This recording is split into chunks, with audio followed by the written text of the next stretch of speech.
ምንድነው በቃ ውሃ በደንብ ከጠጣ ምን ነው ሰላም ነው? ወላሂ ቶፕ ይላል ውሃው። እኔ ግን ዝቅ ነኝ። እኔ ሎ ነኝ። ውሃው ቶፕ፣ እኔ ዝቅ። እጠጣዋለሁ ያልቃል። እንዴት ነው? ሰላም ነው? ደህና ነው። ወላሂ እንዴት ነሽ?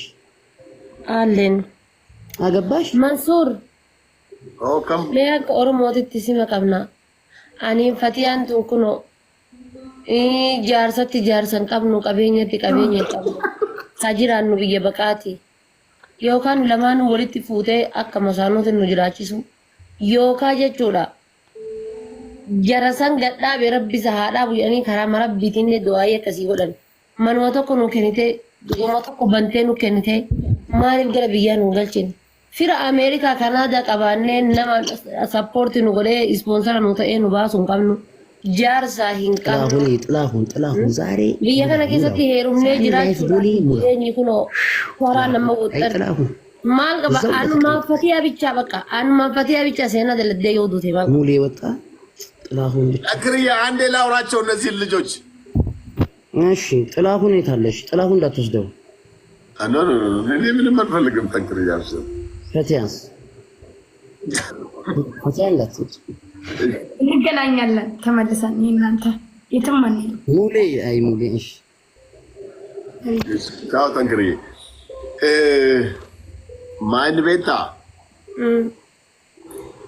አይ ጠንክሪው ጣና እናወራለን ብዬ ነው። እንዴት ነው የምወጣው ደግሞ አሁን? ስልክን ኦፍ አድርግ። ሙሉ ለሙሉ ወጣ ራሱ እንዳይወጣብኛል። ኦፍ ካርገ ማለት ነው። ከ5 ደቂቃ በኋላ እንትኑ ይወጣል። ቆይ ቆይ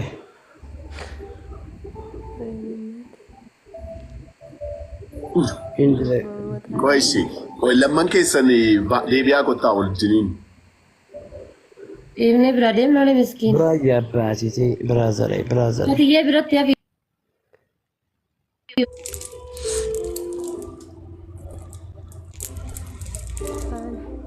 እንዲሳኒ ባን እንደቢያ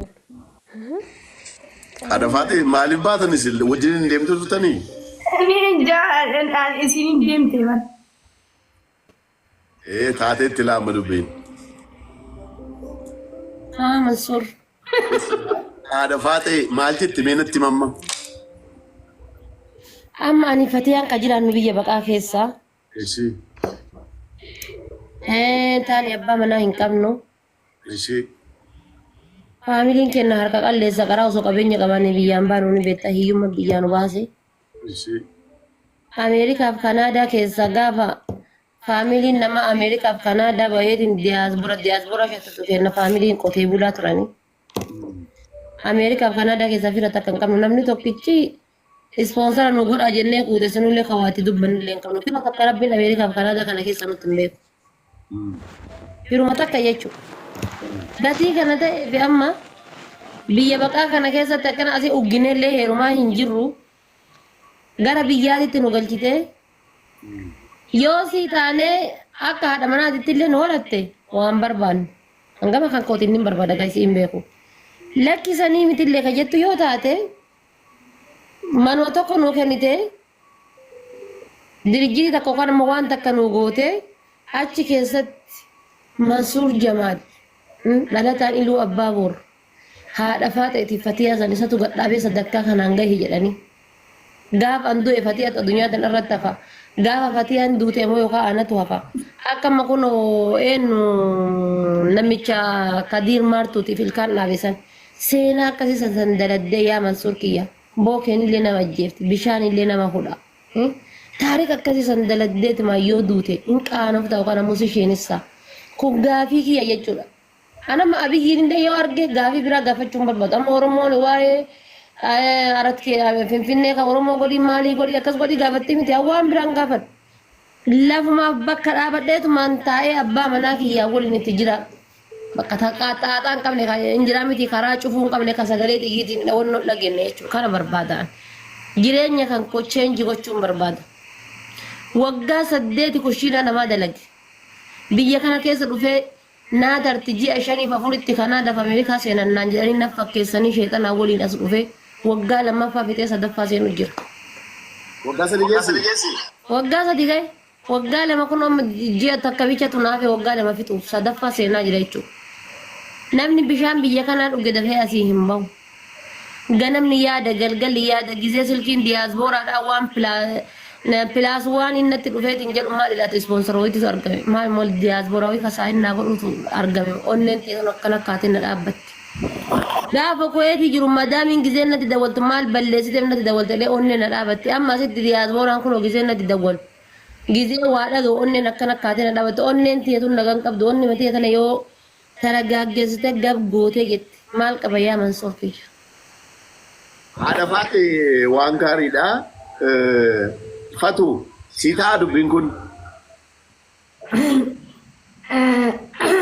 Annaan ta'u dhiifama wajjin ani. Maal sodaatu waliin galluu sodaatte ishee wajjin. Haadha faate wajjin waliin galle hin barbaadu. Habiibti ka waliin galluudhaa laale harkaan dhaabbatu lukaan dhiita jette Oromoon. Dura dhaabannee kaanee walii gallaaf waliin galluu laalla Habiibti. Maali waliin galle gaafati buna gurgurtan soogidda gurguraa eessa walii dhumnati jamin hojii gargaara hojjannu. Bakka garagaraa oolla. Maalitti walitti dhuftu rakkoo maalii qaba? Hojiin kennayyuu garagara nu oolcha. Galgalatillee ka dadhabdee gala anillee ka dadhabee gala. Uumata Habiibti tiyya. Garuu isheen ka sodaatte haadha faate. Ofumaaf sodaatte. Si sodaatte malee waa biraa miti. Saya barbacha saya sini ada mah aja tu barbacha saya sini. Ini saudara mal seete Mansur ani isheen amma akka haadha manaatti yoo ta'e isi Fatiyaa miskiina waan jettu jettee si hambifatte yeroo hunda of biratti Fatiyaa waan dubbattu miskiina jettee ofuma qofaa jettee. Ati miskiina taanaan koo walii galtanii jiraachuun ni ulfa. Amma ishee ka jette koo haadha manummaadhaan biyyatti nu galchii lamman keenyayyuu waliin jiraannaadhaan gaaffii isheen gaafataa. Ekkoo yeroo takka amma takkiin mana garagaraa jiraanna kan bakka takka hin jiraannu si garee. Yoo ati walii wal agartu rakkoo maalii qaba iddoo tokko. Wal agarra garuu guyyaa ati dhaqxee isii bira fataa jettu jira guyyaa ana bira dhuftee fataa jettu jira. Gidduu sanatti isiin yeroo takka yeroo isiin baqqaan jiraami isiin adda bahuu diddu kana. Isi Fatiyaa miskiina waan jettu jettee numa si bubbulchitee adda nu godhu. Akaaraa mataa si godhu. Gaafanni dhufee ana bira ana wajji fata jedhu.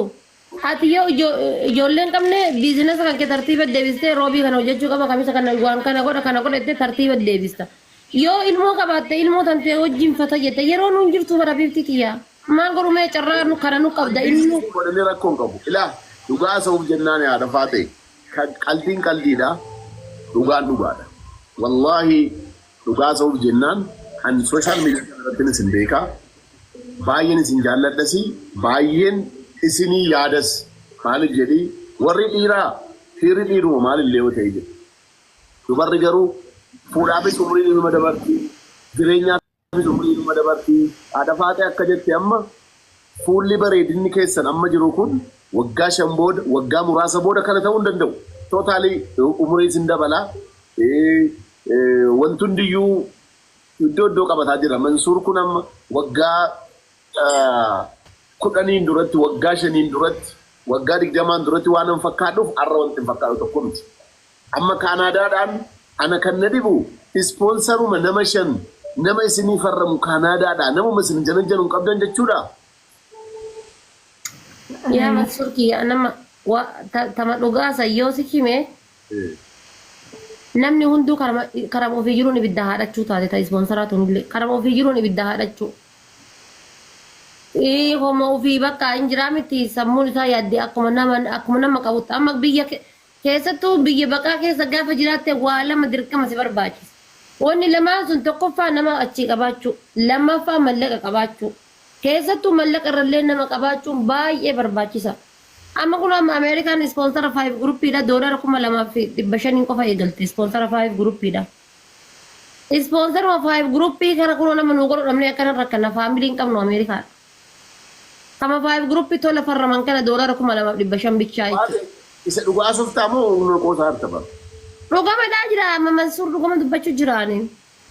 Kuni kun baay'ee siiriyeesiidhaan faadha kiyya maaliif jennaani nama baay'ee beekna nama oromummaa isaa jaallatu nama oromoo jaallatu nama namni akka inni jijjiiramu barbaadu nama meeqa jira Ameerikaa maal giiftii doolaara 1,200 isinii kennaa oolu miti maaliif isarraa sirreessanii jireenya keessanii asirra kunoo yoo diqqaate leenca torba leenca 8 doolaara 3,000 baasanii nuu kennan garuu tana qalawuma kan akkana daftara irra godhu tana awaan dubbadhu qaba Mansuur ani sigalee nama siniin qaba nama na baasu garuu sigalee amma fudhachuuf inshallah baatii kana dhumarratti mun fudhadha waraqaan qabu beektaa ani kanaan dura haasofnee turre si wajjin yaadattami inna yeroo dhiyootti naqee galmaa'ee amma na fudhadha gaafa fudhadhee immoo obboleeyyan gaariin qaba akka haadha akka abbaa kan na laalanu sigalee rabbii gadi jarri jiraataniif jiraataa jira galata namaa balleessuu fokkotaadha atu harra jedhanii harra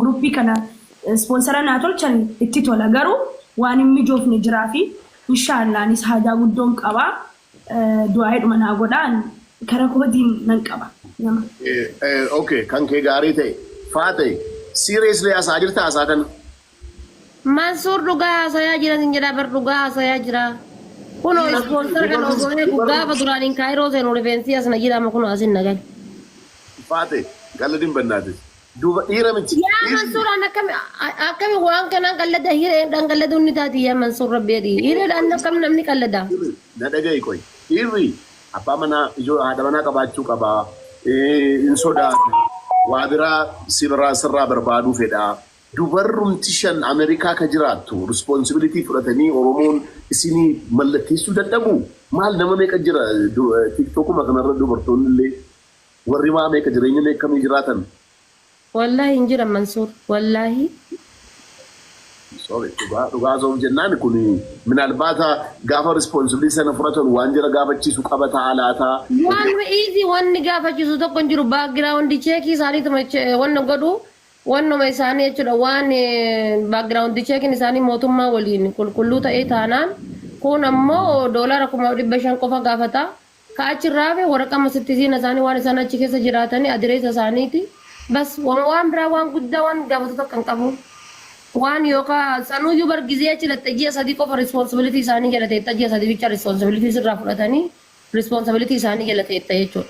Achiin duuba wannummaan isaan ba'aa isaan irratti taatu jiru baay'ee easy keessattuu Ameerikaan kun jechuudha. Kanaadaa nama cufate kun warra qaran naqatee deema malee kaammaa haaraa naqachuun hin danda'u. Kanaadaan cufatee jira already waggaa takka booda yoo banamellee jechuudha. Gin ammoo kun umurama mootummaan kun gaafa bara haaraa irratti aangoo qabate yookaan dhaabuu danda'a yookaan nama haaraa keessummeessuu dhabuu danda'a hin beekama wanti isaa jechuudha. Faate andi nagallan garash ani dubara shan waliin taanee si wajjin silkii keenaa ergi si falbee bilaa alhamdulillah fatiyaan fixadheera jechaa jirti responsibilitiin kun amma wanaa hojiin akkanaa Ameerikaa hin jira taanaan an nama sooshaal miidiyaa kanarra jiru miti namuman na amanu nama na kabaju nama na jaallatu maatii kiyyan talli kun jedhee dhiira 3-4 akka inni responsibility godhee siifarramu nama siin barbaadan garuu achi gaafa dhattee jettu riskii hin qabu isa jedhu jirarraa baruun barbaada dhanna gaa'isa banagaraachin laay ilaa wanta akkanaa faate yeroo baay'ee amma har'a wanti sirka jiru boor sirka hin jiru bari carraa kanaan har'a fayyadamuudha kan qabdu waan hundaan illee maaliin illee bareedina siin jedhaan jiru social media numti kun matansa yeroo imbeta yeroo tokko baay'ee beekamtii argatta al tokko immoo namumti garagalee silaalu hin jiru kanaaf jennaan carraa sanaan fayyadamtanii biyyaa ba'uudhaaf biyya ormaa jirtu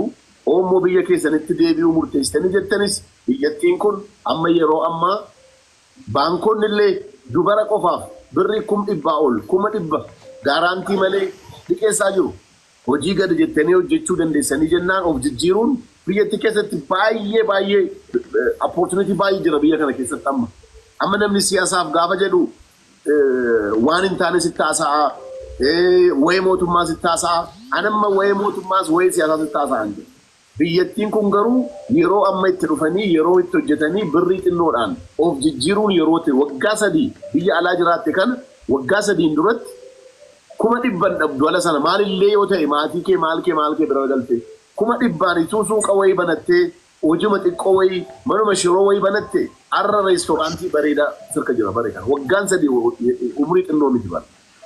Ati dhugaa waan kanarratti sammuu kee irraa haasaa jirta taanaan biyya Ameerikaatis nama siin barbaada inshaallah. Laftiin maaltu jira beektaa amma bara wanti tokko an fakkeenyaa fi biyya ofiitti galanii hojjechuun kushina arabaa caala yookaan baadiyyaa arabaa deemanii re'ee eeguu yookaan ammoo kushina arabaa keessa hojjechuu nama kushina arabaa keessa waggaa 8 hojjete. Nama kushina arabaa keessa waggaa 8 hojjete bakka an jiraa miti. Dila bakka dadhabuurraan kaka'e gara biyyaa galee jechuudha. Hojii humnaa hojjedhaa, hojii hin laalladhu. Hojii humnaa hojjedha. Akka boqonnaa godhadheen beeku waggaa 8 keessatti jechuudha. Ka'ee gara biyyaa gale. Maatiin kan koo nama jabaatee yookaan ammoo of danda'e maatii keessaa bayaa nabichaa qabanii. Ka'ee gara biyyaa galee. Erga gara biyyaa galee biyya kana keessa as dhufe ammoo asirraa wanni dhufe yookaan as taa'u biyya kana keessa waggaa 6 taa'uuf miti. Hiree barbaadachuudha. Akkuma ati beektu intalti dubaraa takka yoomaa umri isiitiinis heerumtee ilmoo godhattee gadhaabattee jette bareeddi. Biyya kanatti ammoo jechuudha ni ulfaata kophaa jiraachuun baay'ee tokko ulfaata. Dirqama dubartiin biyya ofii keessattuu kophaa jiraachuun baay'ee ulfaata. Garuu biyya ormaa keessatti moorsan daran ulfaata. Dirqama namni si bira jiraatu, namni si jajjabeessu, namni haayizoo siin jedhu jiraachuu qaba jechuudha. Kun ammoo jechuudha Fatiyaa waliin as keessa jirra biyya kana keessatti hin jiru wanni akkasii. Namni wal quba qabu iyyuu hin jiru. Kuma fedha iyyuu osoo ta'e oolee bulee wal dhagaya malee namni wal quba qabu hin jiru. Hunduu jireenya isaa yoom asii baana akkamitti jiraanna kamallee kan qabne akkamitti jiraadha kiraa manaa maal kanfala kan ifaa maal kanfala maal ta'a fuuldurri koo kana yaada kamallee kan qabne biyya kana keessaa iyyuu bahuudhaaf iyyaa waan mallaqa kan qabneefu. Kamallaqa qabu ammoo akkam ta'e asii baya mallaqa kiyya kana wayna nyaatanii akkam godhu lubbuun akkanatti agulii nama taatee jiraatanii jechuudha. Kanaaf namni sibira dhufee sibira taa'ee maal si gargaaru maal barbaadda maal rakkatte namni siin jedhu inuma hin jiru. Walquman qaban amma jechuudha. Gatii kana ta'eef biyya kana keessa taa'uuf yeroo dheeraas keessa taa'uudhaaf hin dhufne. Haa ta'u garuu carraa ta'ee kun waggaa 3ffaa kan kolaaqqayaa jira biyya kana keessatti. Namni ammoo gisee nuti irra caalaa tiktokii kanarraa kolfinu haasofnu waa hedduu waa hunda nyaatanii waa hunda dubbatatan jecha asirraa haasofnu asirraa kolfina taphanna. Malee keessi keenya akkuma jiru jira. Keessi keenya baay'ee akkuma jiru jira haa ta'u jechaaf kaameraa ootennee fiiltarii kaannee kolfina malee baagiraawundii namaa duuba sochee godhanii jiranii waa baay'eetu jira. Namni akkasitti namaa beeku hin jiru. Dhugaa dubbachuudhaaf waa'ee mammi ispoonsara kanarratti yoo nama tokko asii argitee jette tokko ishi jedhee waan tokko siif hin godhu. Tokko yoo gaafatte tokkotu miliqa. Tokko yoo ishi jedhanii fuusit deemanii silkii si jalaan kaasan. Ishi siin jedhanii deemanii silkii si jalaan kaasan. Guyyaa irraan si ga'anii ka'anii tuman bakka akkuma wannoo qurxummii bishaan keessa milixxuutitti wannodhaan. Gara biyyaatti deebi'uudhaaf ammoo dhugaadhaa biyyittii ni jijjiiramtaa yoo wannattee jette. Haa ta'u garuu sammuu keessa gaafa waan takka kaayattee maqaan meeqas siin jedhamee wanni meeqas siin mogga'ee wanti hedduun sirra kaayamee jedhee waan takka ni godhattee gaafa sammuu keessa geette waan san dhiiftee of duuba deebi'uun ni ulfaata mooraalii maafuu yooma hundaafuu jechuudha ni ulfaata jechuudha baay'ee tokko. Yeroo ammaa sanuu yeroo namni akka waan hiree tante si murteessuutitti akka waan si gurshuutti si nyaachisuutti si obaasuutti guyyaa ati duutuuf maal akka taatellee harkaa qabu namni quba si qabu kanatti waan tokkoof jettee manaa baatee kaatee mana deebi'uun baay'ee ulfaata. Malee alhamdulillah biyyatti illee osoo deebi'e adda osoo kanaadaa osoo argadhe nama doolaara 10,000 mallaqa 10,000 baaseetiin ispoonsara naqachuudhaaf qophii irra jiru jechuudha. Garuu mallaqa 10,000 kan osoo qabadhee biyyatti deebi'e Maybe biyyattii keessatti cinaa heerumee haadha manaa ta'ee abbaa manaa kiyyaa waliin ilmoota iyya firiitii argee guddifataa. Cinaa ammoo jechuudha jireenya kiyyaayyuu jiraata hin jiraata. Haa ta'u garuu waan takka jettee yoo karoorsitee manaa baate waan san osoo galmaan geenne xumura isaan geenne manatti deebi'uun baay'ee ulfaata. Sanumaaf malee wanni biyya fiillee namaa caaltu jettu yaadni kan keellee sirriidha jechuudha barbaade. Haadha faati nama meeqa si bira jiramu? Nama 700. Sibira Fatiyaa. 450. Almost nama 500 ana dira kuma kana nama 600 kana keessaa nama 2,000 wayitu nu dhagahaa jira jechuudha. Nama 2,000 wayi kana sorry.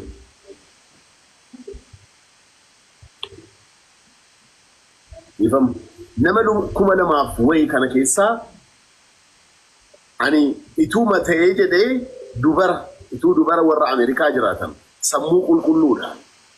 Sabummaadhaan isa ta'u, biyyummaadhaan isa ta'u, maaliin illee haa ta'u dubaruma shan taatanii haadha faatee fooloo gootanii please responsibility kana ituu fudhattanii.